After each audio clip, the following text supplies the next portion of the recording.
Hello authors, I'm Joanne Morell, children's and young adult fiction writer and author of short non-fiction for authors. Thanks for joining me for the Hybrid Author podcast, sharing interviews from industry professionals to help you forge a career as a hybrid author, both independently and traditionally publishing your books. You can get the show notes for each episode and sign up for your free author pass over at the Hybrid Author website to discover your writing process, get tips on how to publish productively, and get comfortable promoting your books at www.hybridauthor.com.au. Let's crack on with the episode.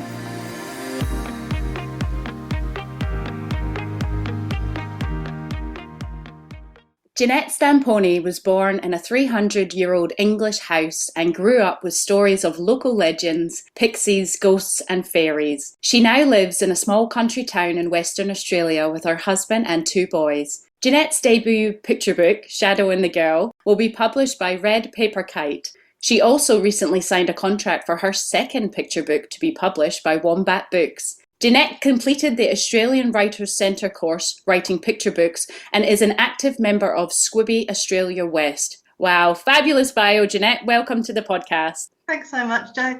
So how did you come to join the world of writing and publishing? It probably started when I was really young. When I was tiny, my mum read to me every night and I've got such beautiful memories of books and creating stories. And she was a writer too, and she used to write children's stories and poems. That was mostly for pleasure and the odd competition, but it definitely had an impact on me. When I had my own children, I again became surrounded by children's books and it rekindled my love for children's literature. And then it was about 6 years ago when I was on maternity leave, when I was caring for my youngest son, when I kept seeing an ad on Facebook for the Australian Writers Centre course, writing picture books.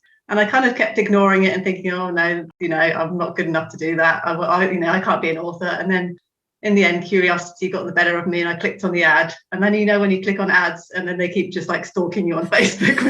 So it just kept coming up and up and up. And in the end, I said to my husband, I really like to do that course. And he was just like, yeah, go for it. And so I did. And that was the start of it. And I just haven't stopped. Yeah, it was just the beginning of having that dream of being a children's author. That's stunning. I love that. Yeah.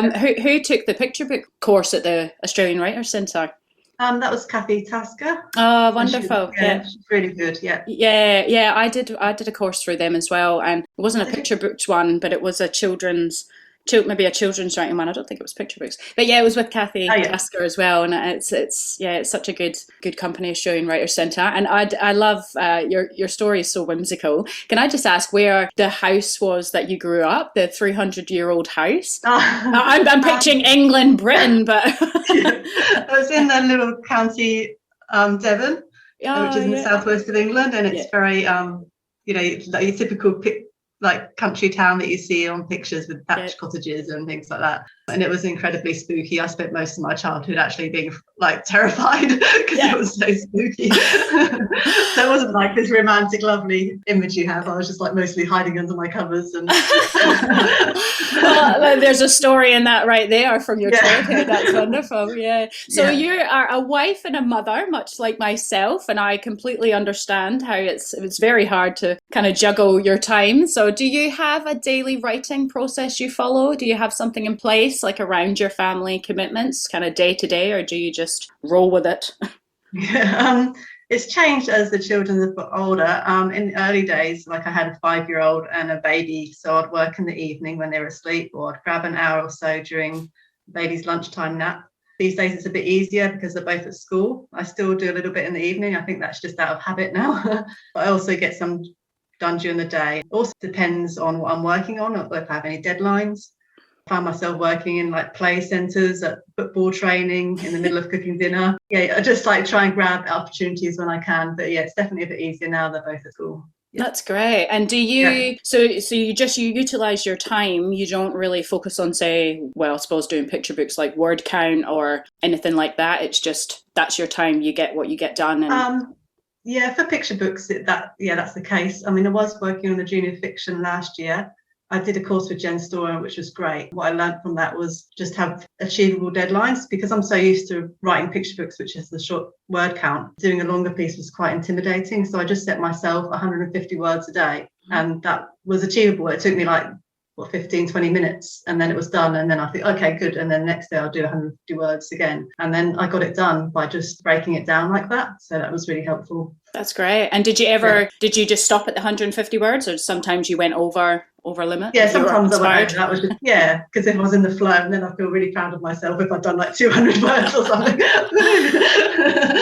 Good on you. No, I think that's fantastic, and setting small achievable goals, because sometimes we can, especially in the writing world, and I'm guilty of it too, you can set yourself like such high, I'm going to do this, and then feel quite bad if you don't achieve it, and you get writer's guilt, don't you, that you're not doing enough. That's it. You obviously have gone for gold and learned your writing craft, and now you are frequently submitting your work to publishers and have some publishing deals. So congratulations. How long have you been submitting your work to publishers?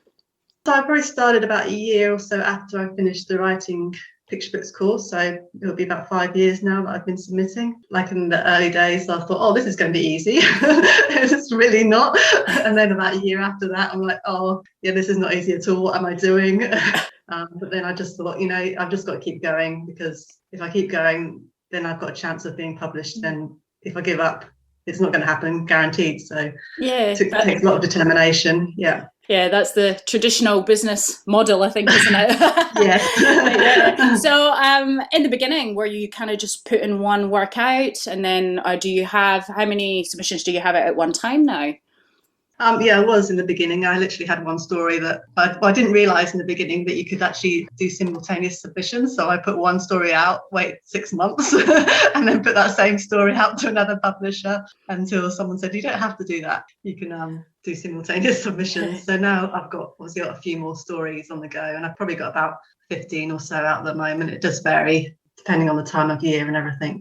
Yeah, no, that's great. I think back in the day that was the general rule, wasn't it? That you just went to one and couldn't put to another. So yeah, times have definitely changed for the better, thankfully. That's it. So how have you gone about choosing the publishers that you submit your work to? Have you been strategic, or just kind of, here everyone, this is my story?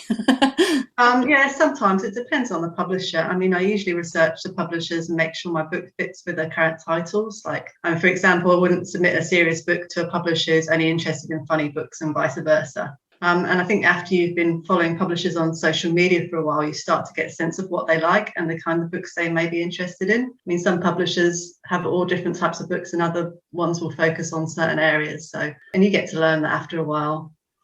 Yeah, no, that's great. And do you just submit locally to Australia, or do you submit internationally as well to the publishing houses, like in the UK or America? Yeah, mostly Australia. I think that's probably my preference, because I think if you do get published, it's probably easier in terms of promoting your book and marketing and everything. But I have submitted one or two to UK and US as well. That's great. And do you keep like a record of who you're submitting to and when, and kind of keep an eye on it for receiving feedback? Definitely, I've got an Excel spreadsheet. I'd be lost without it. Because there's a couple of times when I thought, I'll send it to that publisher. Then I've checked my Excel spreadsheet and thought, I've already sent it to them. So I'm so glad I've got that. So definitely, I'll put my title of the manuscript, the date I've sent it, the publisher name, even the draft number, so I can keep a track of what version I've sent to them, and then other important notes like when to expect a reply. That's great. And if you've had feedback from them, do you update your Excel sheet with that, or not really? I might just put a little note to say, they've sent me feedback, and then I'll have another folder with what I received, so and keep a note of exactly what they said. Yeah. And mostly you don't get any feedback, so crickets. Yes. So obviously submitting internationally and to Australian publishers, is there common items that the publishers ask from you as an author that they want to, when you're submitting, that they want to see? Obviously your name. I got that. I spelled that wrong once. That was embarrassing. What did you have it as? I think I just got like the E and the A the wrong way around or something. I was so embarrassed. It was terrible. But yeah. So it'd be Janet instead of Jeanette. So common items. Most publishers, in my experience, will ask for a cover letter. In there, you're looking at items like comparative titles. So any recent books on the market that are similar to yours. I think it's really important also to mention what's different to your book to the comparative title. Your author bio in there, I've stated any courses, qualifications, whether I'm a member of any groups such as Squibby, any social media or website links, and then usually they ask for a brief description or a picture of the book as well. No, that's fantastic. Yeah, the author bio, I'm always a bit, I know what to put in it, but I'm always a bit unsure because, you know, as a children's author, for children, you kind of want to be interesting and find some different things about you. But I guess when it comes to publishers, you probably want to show that you are in the industry per se, like you've done this and, you know, your credentials as well. So I think your bio actually that I read out before is a fabulous example that you have, you know, the storytelling kind of background of where you came from and but then some of your credentials as well, which is good. And with the comparison titles, I have submitted my work sometimes, and that always throws me. It's always a question. It's always one that throws me because I always thought, like, I know why publishers ask it because they want to see maybe where they can market your book, and I guess I've heard from somebody else. They also want to see if you're up to date, I suppose, with the current market. But recently at the Squibby Rottnest Writers Retreat, it was Kylie Howarth that stood up and she was talking about like a submission letter. And I asked her a couple of comparison item questions, and because she had put down a few books, but it was also books that weren't really related to the topic she was writing about, but she was talking about the style of that book, and that's something that I never considered before. I thought it had to be to do with the books that you were writing, the same sort of genre, all that kind of thing. But hers was just, you know, it's told in this kind of style, but it's to do with these other books. So I found that really interesting. Do you find? Yeah, I found that just recently as well. Actually, I always thought it was, you know, a similar story, but it was only probably the last year or so, or a couple of years maybe, that I realised it was more about the theme perhaps and the style of your book. So you don't necessarily have to find you don't want to find an exact replica of your book, really, do you? But if it's a family theme or a theme about bullying or whatever, that's what you maybe need to concentrate on rather than the actual story, the plot. So yeah, and it makes it a lot easier, I've got to say, to find comparison titles out there, because that was just all the ones from before, from a middle grade book that I yet to go back to. The only thing I could sort of compare it to with what it was, I was sort of thinking, you know, Alice in Wonderland, but that's even though it's a classic, it's such a dated book. And that was another thing, as whereas, do you put in the books that are from way back then? Because obviously, you know, I'm older. I grew up with that as well. But so it's been good to say, it's actually what I'm currently writing in is in the style of this book, with the told and the humour of this book. But, you know, it's nothing to do with what that's actually about. So that was easy. Yeah, it does make it a lot easier. So, Have you ever came across any strange requests when you've been submitting your work before? Honestly, not really. I was trying to think of something like really funny, but it's all been quite ordinary, really. Probably the main thing is, I mean, it hasn't happened to me, but I've heard a lot of people will put in a submission and then they'll get an acceptance and they think, this is wonderful, and then the publisher will ask for money, and that's always, for traditional publishing, that's always a big warning sign, that a traditional publisher will never ask you for money. So I just wanted to put that out there just to warn anyone that's listening. That's great. Just have alarm bells going if you have that experience. That's it. I think I don't recall the publisher's name as well, but I know there is a publisher out there who, I think upon submission, I don't think you have to do this, what they're asking, but I think they want you to purchase. Again, they're not sort of asking for money to publish your book, but they're almost asking you to pay for a package of the books that they have published to get a feel for what they publish. But I don't think you don't have to buy it to submit. But obviously it says it's going to show if you took that or not, which might go against you. Do you think, have you heard of that? Yes, I have heard of that. I know who you're referring to. I have submitted to them before. I haven't bought the package. Oh, right. I've read some of their books, so I just wrote a note to say I haven't bought your package, but I have read some of your books, and I thought about the library and I bought a couple of them. So I've Yeah, still got rejected, so I don't know if that's enough. I mean, there's nothing wrong with that. I don't think. I think Yeah. again, it's good they're sort of promoting their work as well. But then, as someone who was looking at submitting, I thought you kind of felt like, oh gosh, well, if I don't buy it, am I going to get rejected? But yeah, no, that's a good point that you've just said, that you just let them say you've already read some of their work, or you're familiar with it. So no, that's great. So do you have any tips for first time authors, or just authors in general looking to start traditionally submitting their work to traditional publishing houses? Maybe some self-published authors who haven't done it before and are starting that process, that fun process. It's fun. Sometimes it's fun when you get contracts. Yeah. Well, I think before you even think about submitting, you need to join a critic. My main tip. And also a group like SWIBI, the Society of Children's Writers and Illustrators, or whatever is in your genre that you're writing for, because they're going to be such a supportive group and a wealth of knowledge. And I think sometimes you get so close to your work that you can't see when there's errors in it, or when there's something totally wrong with the plot, and it's not until you get another set of eyes on it that you realise, you think, oh, how could I not have seen that in the first place? Yeah, so the critique group is good for that, isn't it? Yeah, they're brilliant. And then after you've done that, it's really difficult, but let your work rest. Don't send it out immediately. I have sent it out immediately lots of times, and I've always regretted it down like 6 months down the track, because you get so excited that this story might be it, this might be the one, and you send it out, and then 6 months later you're thinking, oh, I should have just waited and worked on it a bit more. How long do you let your works rest for? Does it vary? I'm not practicing what I preach, really. I try to wait maybe a couple months. You probably should wait for longer than that. Yeah. I have sent it out immediately after the critique groups looked at it as well. So I'm not. Yeah, like I say, I'm not practicing what I preach that much. Yeah. Also, yeah, like I mentioned before, research your publisher. Make sure you're sending your work to the right publisher that it will fit with, and read the guidelines. That's really important, because that's just going to annoy a publisher if you don't adhere to the guidelines that they've put clearly on the website. And just read it once more before you hit send. Yeah, that's fantastic. Yeah, thank you. So when should an author, they've done all that and submitted their work, and obviously some publishers state when they'll get back to you, if they get back to you, or they don't at all. So when should an author expect that their submission has been unsuccessful? Like, after how long do you think they should give up? This is a really difficult question. My quickest rejection was 1 day. Wow. And my longest one was, yeah, that was like, ouch. At least it wasn't an hour. Yeah. And my longest one was 15 months. So, wow.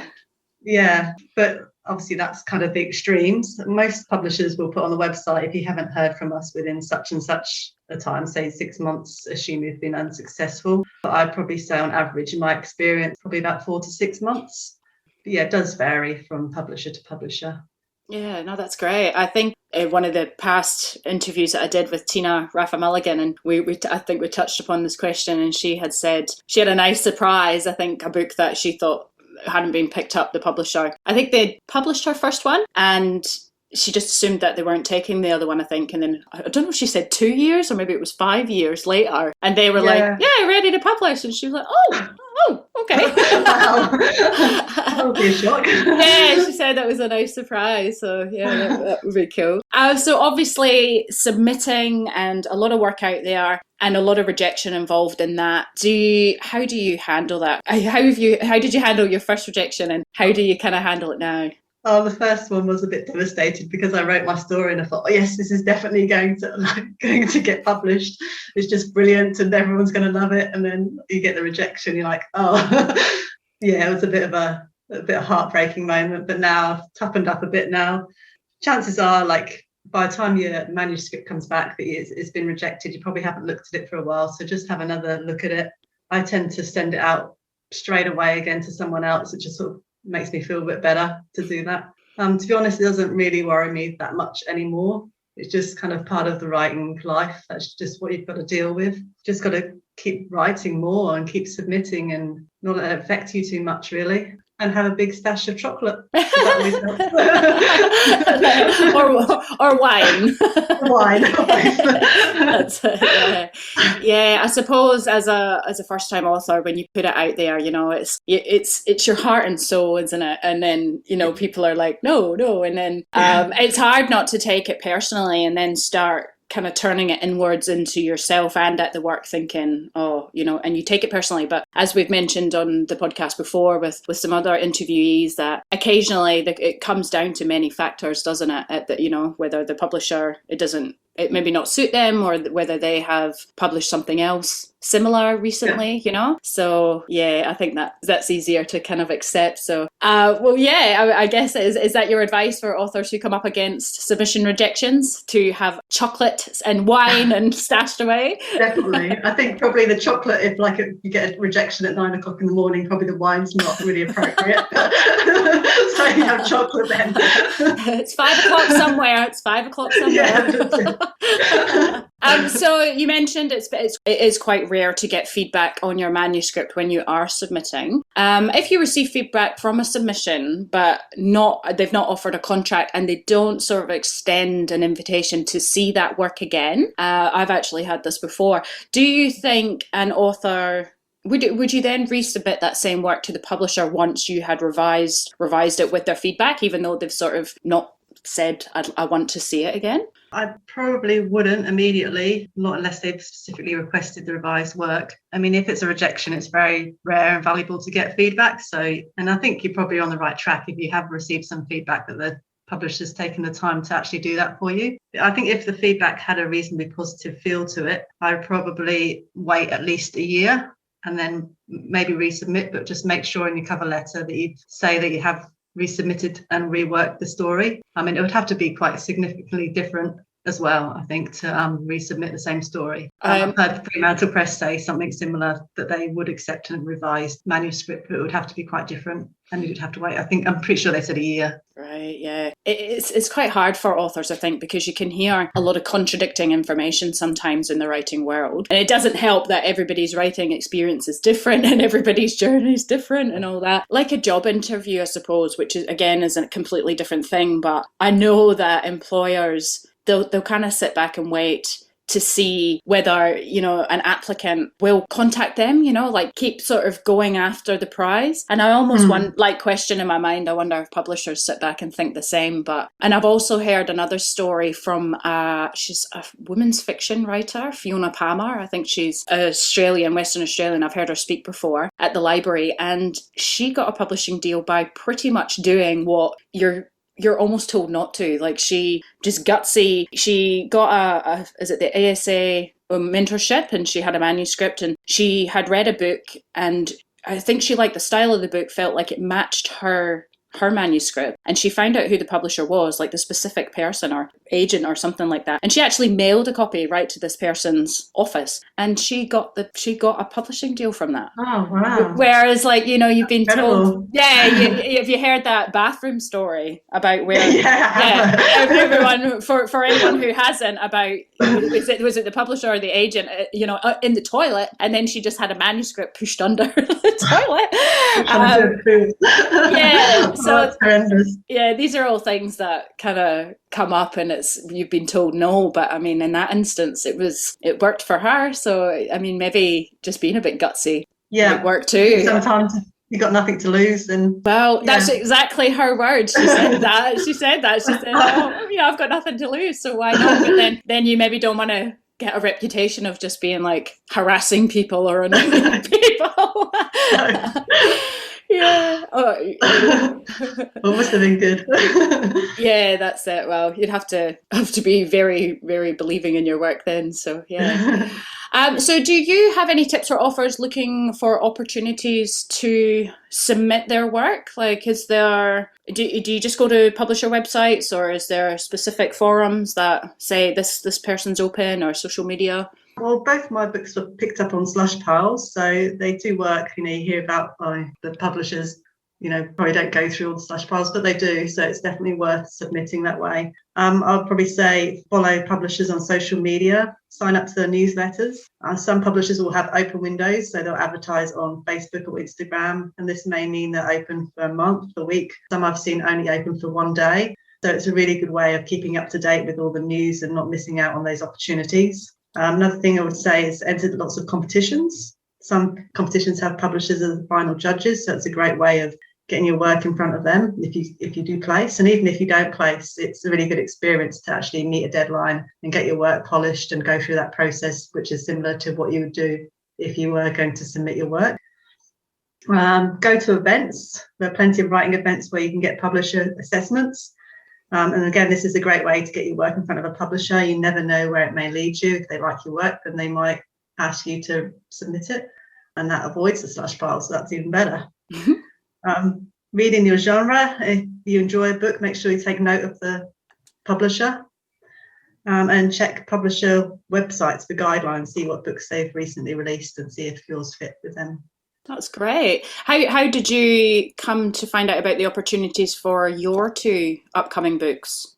They were both in open windows. So Red Paper Kite, I think, were open for about a month. I saw it on Instagram and I just thought, have a look and see if I've got anything that was suitable. And my manuscript's sitting there and I thought this is the right one to send. And then Wombat Books was similar. I think they were just open for a month in December. So I just submitted one of my latest stories that I've just written, actually. So that was exciting, and I didn't really expect to hear anything from them, and then suddenly got this email and I was like, That's good. So was that one of your works that was like hot off the press from the critique group and you just fired it out there? Yeah, it was actually.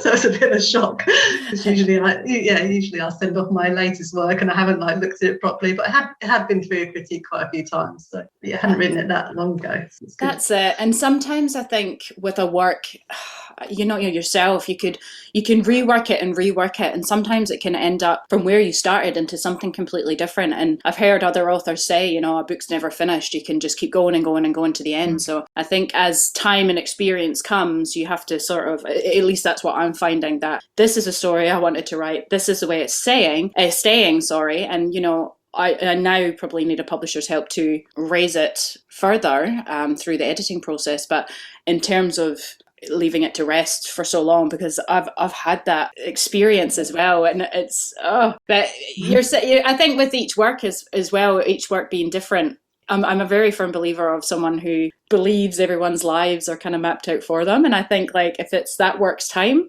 it's that work's time. If it's not, then the other one's got to sort of rest, and it will eventuate. A good example of that is Meg McKinley's book that's just won all these fabulous awards, the CBCA 2021 awards, and I think I just saw something about the Premier Awards as well. How to Make a Bird, and I think she said that again with that book, that was a long time ago, and it's only now just making its debut into the world, and it's smashing it. So it's very, very. It's nice to hear those stories too from those experienced authors. That's they're not just writing a book and then bam, it gets published. They're working just as hard and waiting just as long as everyone else. So it's kind of nice to hear. Yeah, that's it. So you're also an illustrator as well as an author. You're a very multi-talented lady.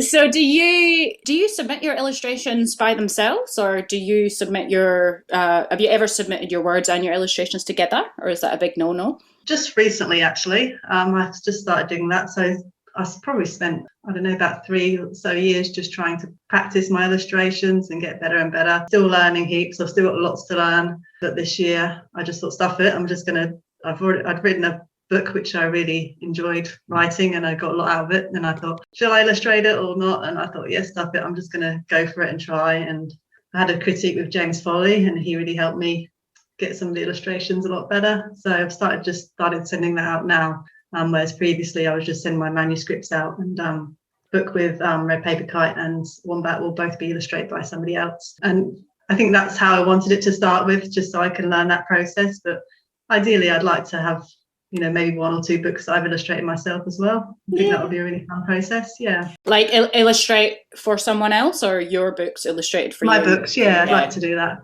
Do you want to illustrate for other people as well, or more just for you? Probably just more for myself, but I'm just going to see what happens. I don't really like to sort of say, put too many kind of restrictions on myself. You just don't know what's around the corner or anything, or what might come up. Yeah.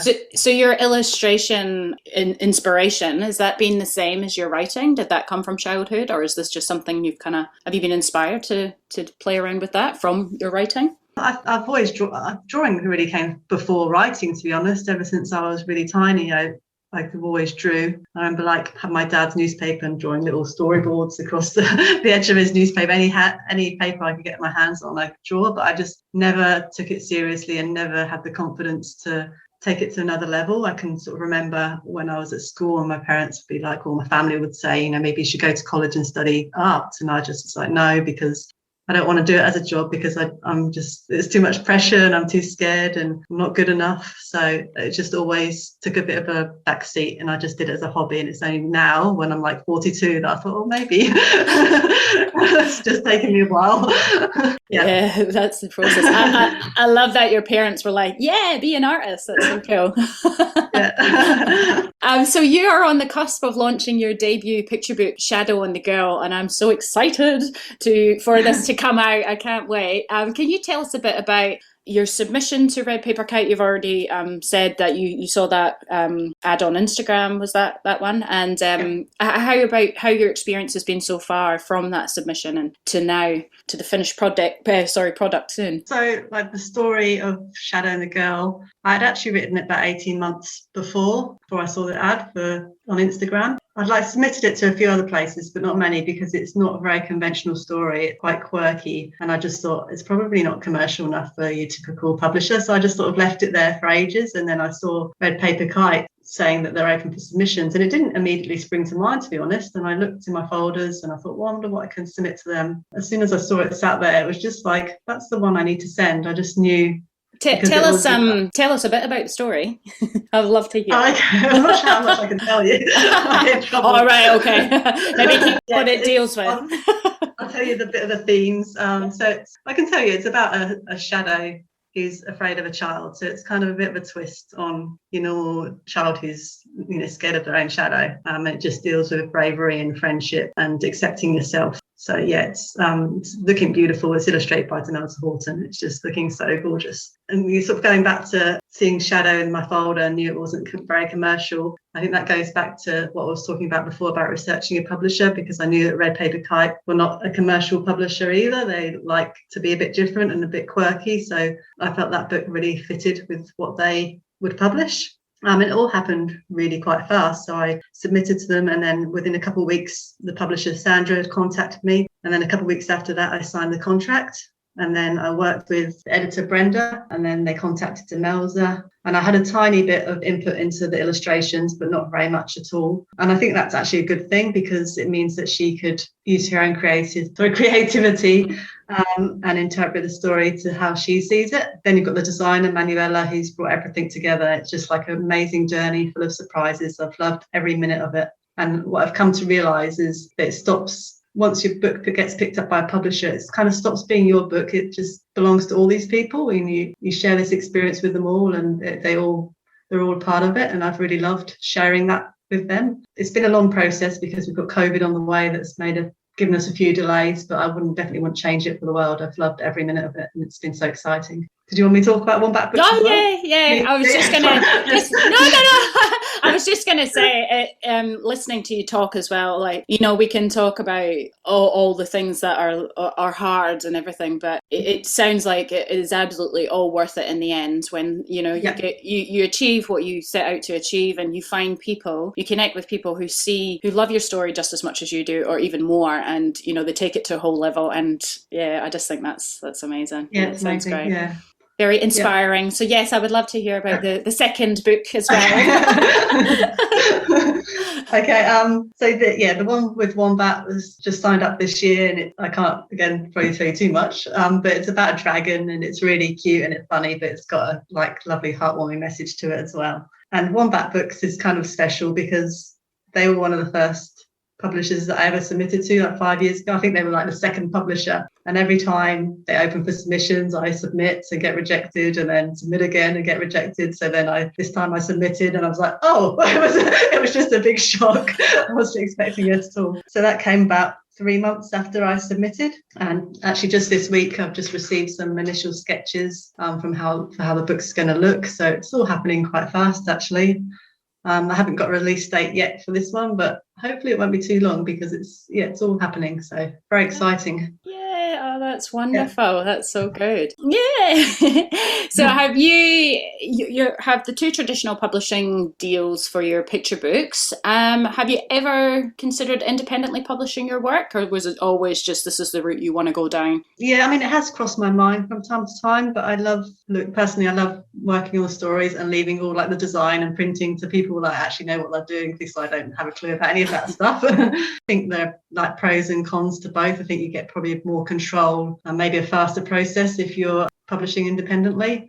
But then obviously the traditional is less financial risk for the author. So yeah, it just depends on what you want. But personally for me, I've really loved the traditional publishing process. Yeah, no, that's great. Yeah. Maybe down the line you might just see a project and be like, I'm going to take charge on that with your illustrations and your words and put it out there, although it's a lot of work. And I don't even do independent picture books, but I've got a friend who's currently doing it at the moment, and they're so excited for their release date, which is great, and I'll probably have them on the podcast as well. But I just think, yeah, it's full on. So with illustrations and stuff. Are they illustrating their own work too? Or? They are. It's a sister team. One's the writer, one's the illustrator.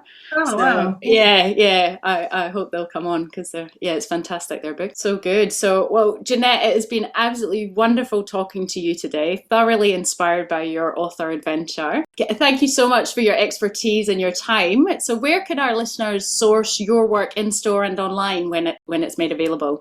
Well, the books will be available in all good bookstores, both online or in store, or you can just go to the publisher website, so Red Paper Kite Warnback Books, and there will be all links to there and a bit more information. So that's often the easiest way. Hopefully not too long to wait, hopefully in the not too distant future. Thank you so much for having me on the podcast. Oh, you're absolutely welcome. Are you on social media as well? You have a Facebook? Just search Jeanette Stampone on both Instagram and Facebook, and I'm on Twitter, but I'm really bad at Twitter. So yeah, me too. I don't know why.